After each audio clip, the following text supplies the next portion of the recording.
if you keep repeating the same patterns. This is why. Please listen to this conversation between Chris Williamson and Matthew McConaughey. It seems to me like courage, the ability to feel our convictions and commit to them, is a little bit of a common thread that sort of runs through those. Yeah. So I grew up only knowing sort of the courage of the persistence. Be resilient, endure, get up, dust yourself off, go. The problem with that, the Achilles heel with that, is if you get up and you have the courage to keep on going every time and get up and dust yourself off, you make the same mistakes each time around because you never backed up. To have what I've now learned and still learning is the courage to go, no, I'm going to let some people pass me in the race right now because I'm going to look at why I keep stepping in that damn same pothole and twisting my ankle, the same spot. Why I keep failing when I try to get that next spot in this relationship, or failing in this place to get this product of my craft to the next. Would that be the relinquishing of the rom-com era in a small part for you? A small part, yeah. Yeah. That was one. It also has to do with when I got married. My son comes to me at 4 years old and says, "Why isn't Mama McConaughey?" I'm going through my head, "You're fucking 4, dude." I sat there and I was like, Did your mom put you at this? It's a great question, but I mean, we're not married. When you get married, you switch your name, okay? And then he just got there and listened, and all of a sudden he goes, "Why, are you scared?" I'm like, "I'm fucking 4 years old, dude." Again, and I'm like, yeah, I guess I am. I remember going to a pastor and talking to a lot of different elder men who had long-term relationships and were married for decades and stuff. And my pastor goes, "Let me just ask you this, Mr. Risk Taker, what's the bigger risk? Carrying on like you're going, and it's going well, or taking the deeper dive into the sacrament and covenant of marriage? Should be a covenant between you and her and God. The trilogy will go forward. That will be a whole new adventure in itself. What's a big risk?" I was like, "Oh, the getting married is a bigger risk." He was like, he didn't say another word. That was part of why I made the affirmative action and was what I was looking for as a way to play offense with that choice. I didn't want to do it because, it's what you're supposed to do. It's time. We've been dating for this long. We got engaged. I didn't want to do it by the book, and I was looking for the offensive reason to do it. And that did help me with that. The rom-com time, that was definitely me doing the work I was doing and only being able to do the work I was doing and offer the roles I was getting in the rom-coms was eating at me. Because I felt like life is good, man. I make good money. I feel like I can roll out of bed and do one of these tomorrow morning. Well, that's cool. Man, I'm kind of number one. I'm the go-to guy for this.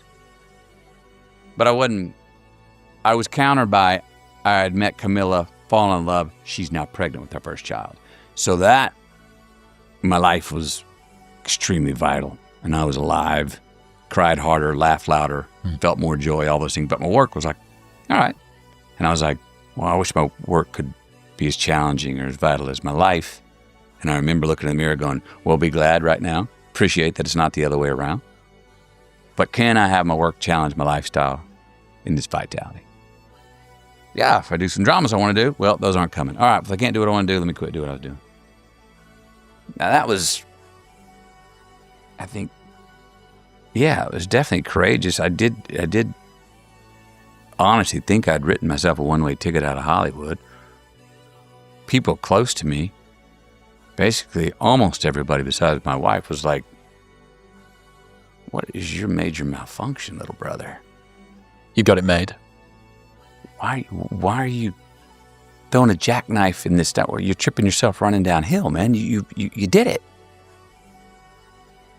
I had my wife and myself to remind myself of that 4 a.m.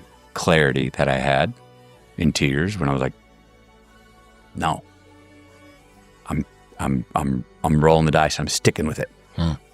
And yeah, man, I did think I wrote myself a ticket out of Hollywood. I did look at other vocations, become a teacher, a wildlife guide. I seriously looked at those things. But over time, and it was about 20 months, it was gone long enough, had found anonymity enough, was not in your living room in a theater in a rom-com. You didn't see me on a beach shirtless. Where is he? And then I think I told you the story. Turning down the $14.5 million offer made people go, oh shit, what's he up to? You don't just step out of Hollywood and enter, unless you turn that down because you got a plan. You got somewhere you want to go. And I think that made me more attractive as a new novel idea. But that was, that risk I think it's fair to say that took a fair amount of courage from me. For a lot of people, their work feels more vital than their life. Yeah. Is that a shiny object mirage that they need to rid themselves of? If you can and you're willing to, yeah. Look, that's part of why I started writing. The script flipped on me 5 years ago. I was feeling like my work was more vital than my life. I felt like I was going through the motions more in my life, but I was really getting major life experiences through my work. And I had the same question. I was like, well, let's see where I can challenge myself more in the documentary, the one life I'm living, rather than the characters I'm going to play that somebody else wrote, someone else directed, someone else is lensing through their camera and editing. What are we doing on this one take that we've had since the day we were born and will be cut the day we die? And so that was a challenge to myself, which led to the writing, which was a more direct experience. Can I put a word down without, it's my script, and without my performance on it, without music, without pictures. And so that was an inward journey that I'm still on.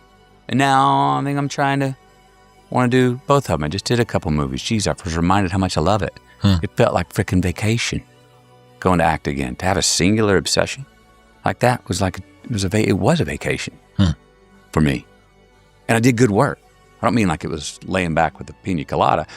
I would get in what I wanted done each day and collaborate with somebody that I like to collaborate with and building this thing and building a character within the movie and being done. I was like, that was so much fun. That felt like a vacation. Much more so than the 2 months I just spent in Europe. It felt like more of a vacation than that. Which has led me to question myself, maybe I need to learn how to vacation differently or better. That's also a skill.